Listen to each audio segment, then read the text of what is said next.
Hey, how's it going, everybody? Another pickups video for you guys. Anyways, the majority of this stuff came from Goodwill. I just have one item, which is Pac-Man related. It's a little handheld game that I picked up at another thrift store. I'm going to show that last. So I had to tinker around with it a bit to get it to work right. That had to do with opening it up and also the batteries. I got lucky and found some that weren't the right type for it, but close enough to where it works. So show that last. It's pretty cool. In fact, yeah, it's from 1982. So an early handheld game that's LCD. So I'm going to just start grabbing miscellaneous shit here, as this is from a few days of pickups. Show you this first. So I just got this yesterday and it works beautifully. And, speaking of the 80s, this is from 1989. I had a feeling it was from the 80s. I didn't spot the date right away when I grabbed it. I just saw it, good condition, heavy, knew it was old enough, and knew I'd get it cheap, as I only paid $1 for this at my Goodwill. Anyways, it's a Sony Car Discman, model D180K, and this is before they had the chips in them to where if you hit a bump while you're driving to where it would make the CD skip, it would play like 15 seconds of saved music, like a memory chip or whatever. Anyways, this doesn't have that. They just say anti-shock mechanism dual damper, whatever the hell that is. But if I'm playing it and give it a little bit of a shake, it will skip. And when I looked it up, people were saying the same thing. It's not the best if you want something that's not going to skip. Otherwise, pretty cool. The functions are pretty basic on it. Doesn't have any of the mega bass or preset equalizer or any of that stuff. It's just pop in a CD, play it, and you can either repeat the song or shuffle it, and that's about it. So here to be. You can see all the functions are to the front of it. And then on this side, it did have some kind of a remote that came with it. I'm yet to find somebody online that shows a picture of the remote. I'll keep looking just to see what all functions it is. I'm figuring it's real basic. And then other side is for your headphones. The back of it does have a line out. So it's got a boom box, or if your car stereo, like the one in my Chevy HHR, has the little jack on it to where all I need to do is get one of those dual-ended cords and I could run this through the stereo, which no need for that. Otherwise, this is where it kind of gets weird here. I don't know why they did this, but on the back of it, it's got it to where you can plug in a 9-volt power supply, which I will do that to show it to you guys functioning. Then on the inside, it's where you put the batteries. Is you got to open up the CD lid, and then lever there, and that flips up, and then it takes 4 batteries, which add up to 6 volt.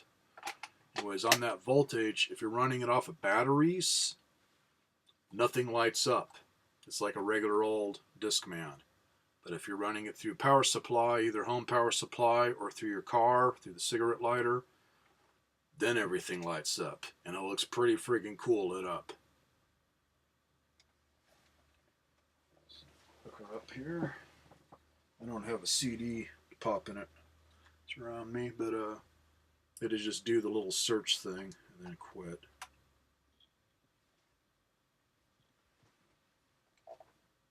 Turn off the light here so it shows up better. It does look pretty cool. I think it's the same color LED in it as they have in like your Sega Dreamcast for the power light. It's that kind of orange color, but it looks cool.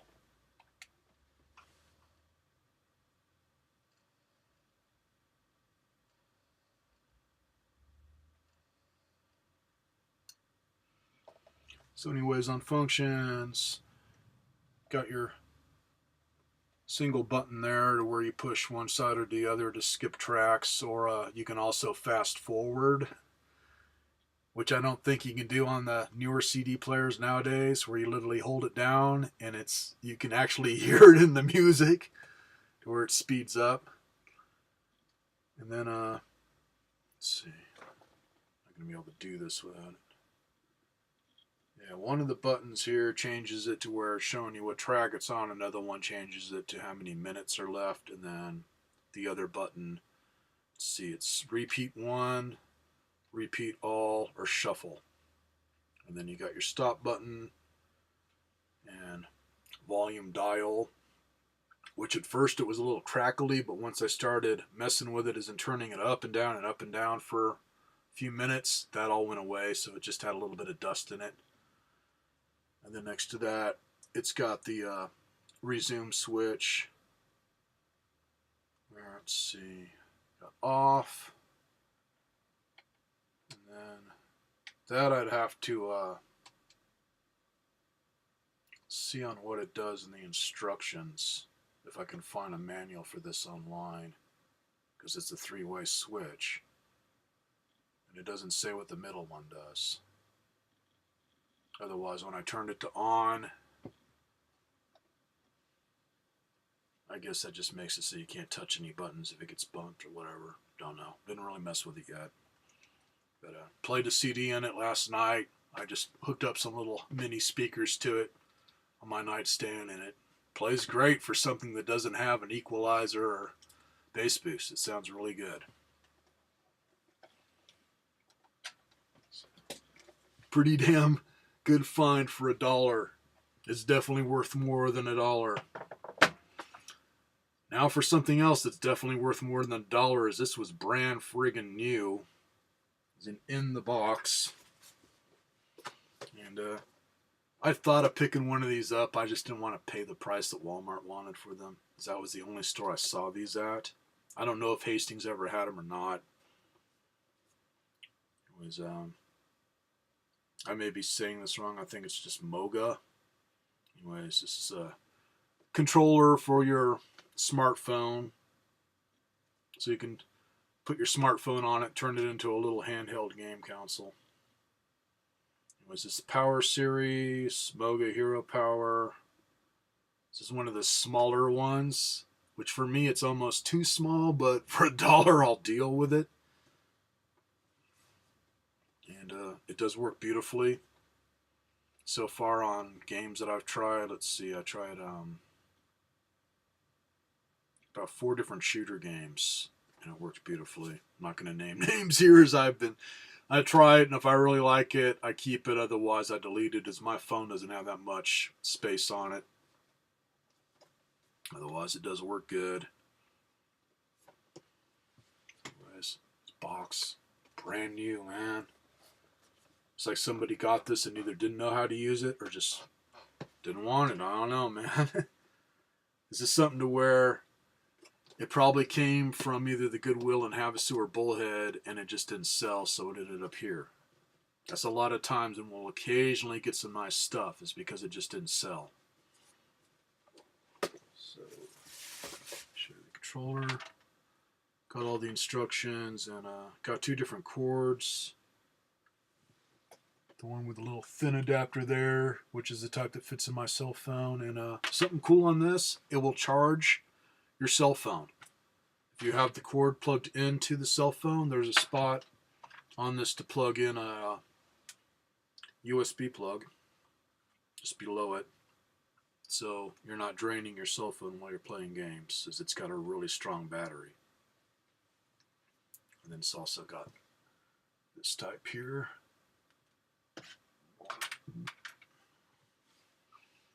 And the thing I like about it most is it's not specifically for fucking Apple phones. That's the problem with a lot of this kind of stuff. It's always for Apple phones. Like, everybody can afford a freaking Apple phone. So it looks like, I say, man, it's dinky, but it's cool. And then there's where you'd plug in the cord to charge your phone. Otherwise, flip this up, it just stretches out, and then you got a 3-way switch where it's A, off, and B, and then below that's the little area to plug it in to charge this up, which I wish they'd get off the goddamn kick of everything just being rechargeable to where once this thing quits charging up, you toss it. I don't like that. I want something to where I can replace the physical batteries. And on opening this up, I have no clue how they did the battery on it. I don't know if you could replace it or not, but it's way up there. Yeah. It's 1800 mAh. And the charging thing, they're just calling it Moga Boost technology. And it does work good on that, man. It kept my phone charged up really good while I was playing games because I haven't been feeling good, so I kicked back and played some games on it for quite a while. It's pretty damn cool for $1, man.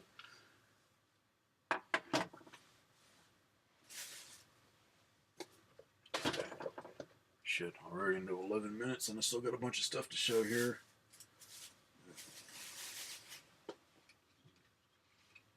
I don't know if these are original to the player because they look a bit too nice, but don't know. Otherwise, did find some Sony headphones for the CD player. Those were probably like 50 cents, 25 cents at the least.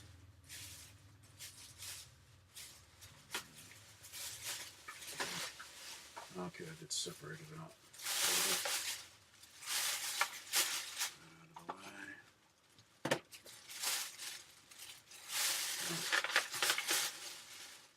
Found one vintage toy, which I'm still in the process of getting them cleaned up, but it's vintage Thundercats. Anyways, got one of Mumra here, and I believe he's got a helmet that he wore, and then a sword. I don't know if he came with anything else. Otherwise, he's in pretty good shape. He was just really dusty, dirty. So all I did was just kind of polish him up a bit with a magic eraser. And note to you guys, to find stuff like this, if you're going to use a magic eraser, go over it real lightly, especially on painted areas, because if you're scrubbing the crap out of it, it will take off the paint. So, like on his boots or whatever, real light. It'll take you a little longer to clean it up, but it will eventually take all the dirt off. And let's see. Set a date on it. Okay, barely see it here.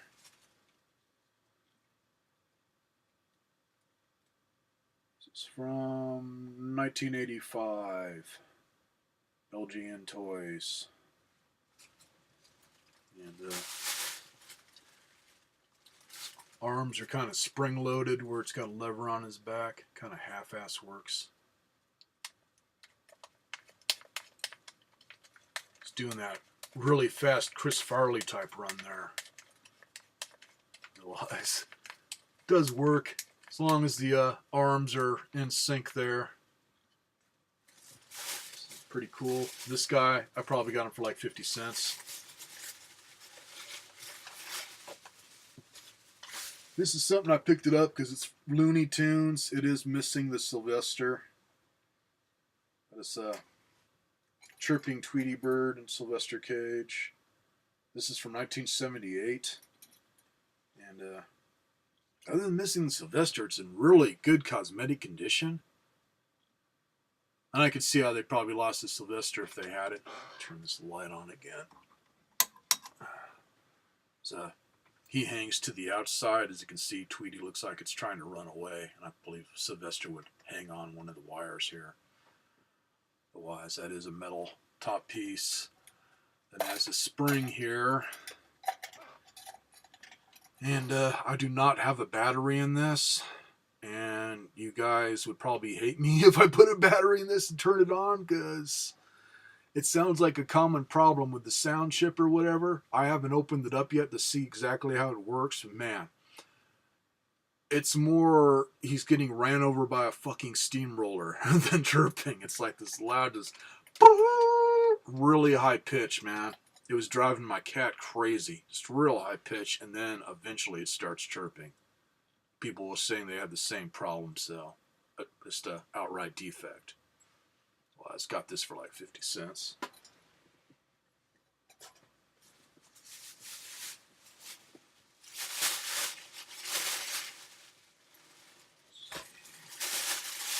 And what I've been finding a lot of, and that's what my Goodwill is really nice for,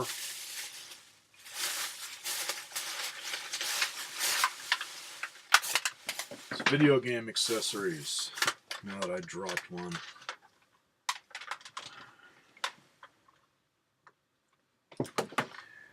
There.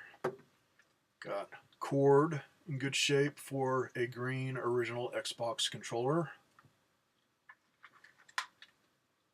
And these were probably all 25 cents or whatever. Or maybe 50 cents. I don't know. Don't care, man. As long as it's under $1, I don't care. So I'm just going to show you the pile here. Got a couple of controllers made by Hyperkin, so new made. Got one for Super Nintendo and then one for regular, but they're in good shape. And then keep finding nunchucks for the Wii, and when they're in good shape, I just grab them. Now that the Wii's pretty much obsolete, just anything I find for it, I grab in case something wears out or if I want to sell one sometime. And then got one of those multi hookups for different systems here. It's like original Xbox, PS2, and where's the other? Oh, and either N64 or Super Nintendo, possibly.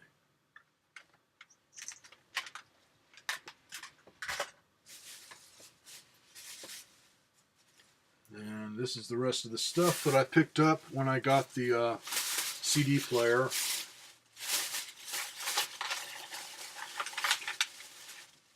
And on that video that I did recently saying that they're not selling any systems to where you can have personal information stored on it, they're not doing it.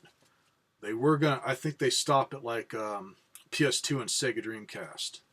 They did have a PS2 there that I was going to pick up. I just didn't want to spend $10 on it. I can do better at a yard sale. It was PS2 fat. It was in decent shape. Or at least it looked like it was in decent shape. Which on those, they're old enough now. Until you get it home and plug it in, you don't know. But it didn't have anything with it. So it's pretty much, I think they're starting at Nintendo Wii and whatnot and up. Which kind of sucks, man. But obviously they'd gotten one in and everybody there just bagged up everything. Because it was a big bag full of stuff. And I just grabbed what I wanted out of it. But got another one of these. And this I think I paid $1 for. I already have one. These work really good. It's just they're a bit of a battery hog. But it's one of the wireless sensor bars, and this is the one to where you can widen the area. So if you're sitting up close, you can narrow it down if you're far back or whatever. Make it bigger. And it does work pretty good. It gives you a few more feet. Just like I say, they're a bit of a battery hog, but figured what the hell, for $1 it's worth it. And I haven't tested it yet. All I know is it does power on. Yeah. To take all the batteries out. $1 for that. This one, I don't know who the hell makes this, but it's not Nintendo. There is no branding on it other than it's pretty much an exact copy of the original bar for a Wii. So, another thing I haven't tested yet, but looks like it's in good shape.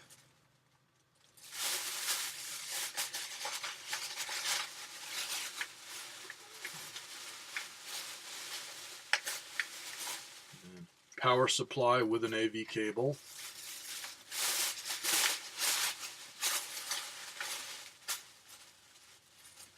Another white nunchuck. This I'm hoping it works because all the Wiis that I have, all but for my boxed Wii Mini, all have the older Wiimotes to where you had to have this extra piece to widen the sensory or whatever that goes on the end of it. Anyways, found one of them. It just plugs into the end.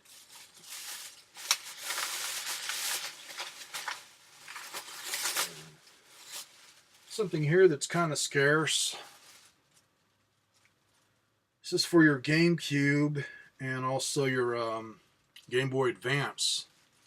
And so far what I've read is that it's pretty much for Pokemon games, to where if you want to transfer files or whatever, it's kind of like that, to where you can transfer files from your handheld to the GameCube for like creature stats or whatever. I don't play into that Pokemon shit, but figured it's cool. I've never seen one before. Well, he's got this for about 50 cents. And I'm sure everything on it works. It's in good shape.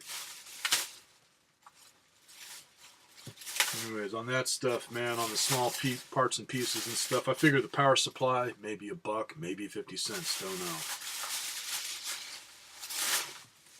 It's like yesterday, all the stuff I got added up to $4, man. Just dirt friggin' cheap. Alright, now for this. Make sure it's still doing alright here. Okay, it's still doing good. Yeah. Anyways.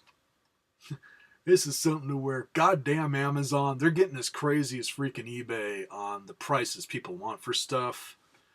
So when I got on, the first thing that popped up naturally was the most expensive one. They always do that, and I was just looking at it like, huh? Little bit of drool coming out like, oh, did I freaking score? Because I only paid 50 cents for this. They just had $1 on it, and it was half price day. But that was somebody trying to sell one either mint condition or brand new with the box for $100 freaking dollars. It's the drool. I really thought I'd scored, but then once I clicked on the little thing that says, okay, here's a few more sellers that have it, I'd say the most this is worth for what I'd pay for it is like $25.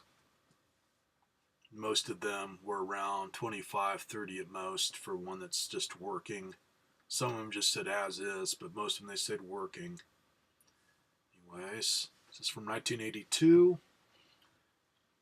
Made by Radio Shack, and something to bring up here. If you guys are lucky enough to find one of these, or if you have one and haven't been able to find batteries,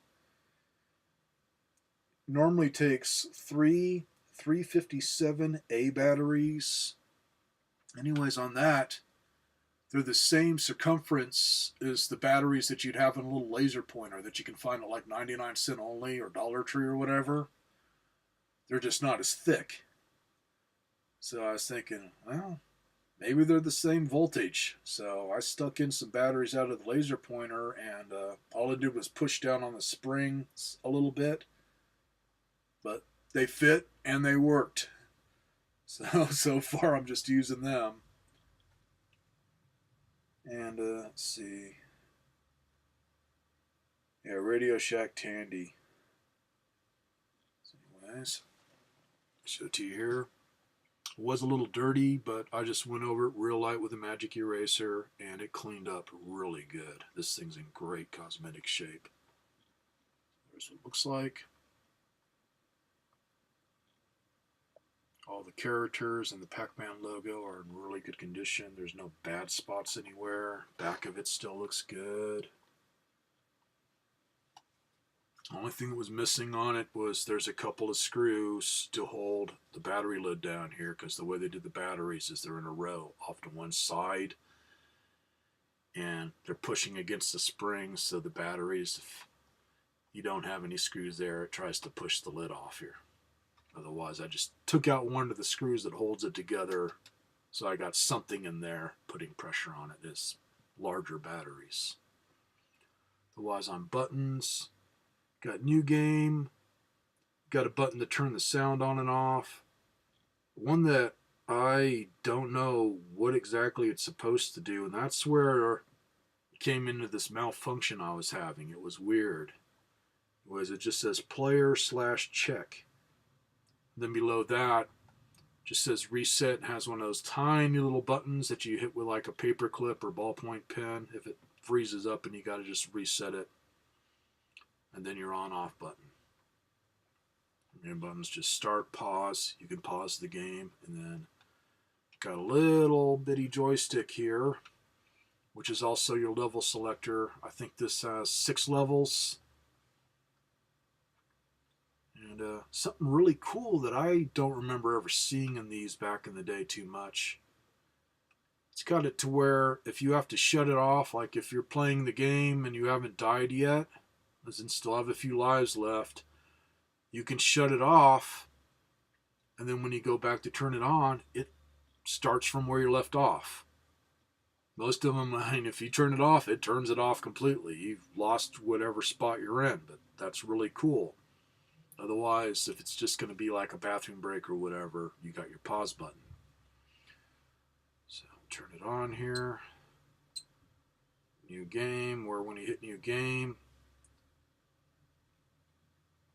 it's got it to where you can do 1 or 2 players where you just hand it off to your friend. Otherwise, I got it set for 1 player. And then it shows a little symbol for sound, 3 Pac-Mans, and then level 1. Sure. Yeah, it's got 6 levels. So anyways, it's the way it looks before you start the actual game. And to start the actual game, you just press start. I'm trying to get this at an angle here where you can see it good.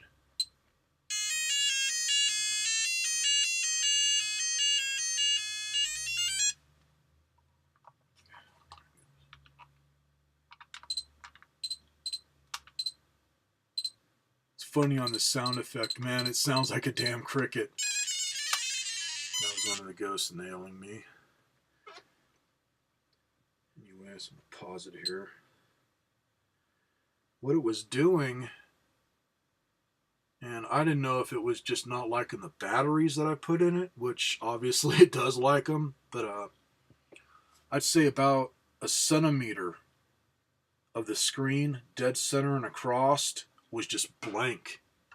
But what was weird is if I held down the player check button, all of a sudden that piece would appear, but because you're holding down that button, it won't let you move Pac-Man around.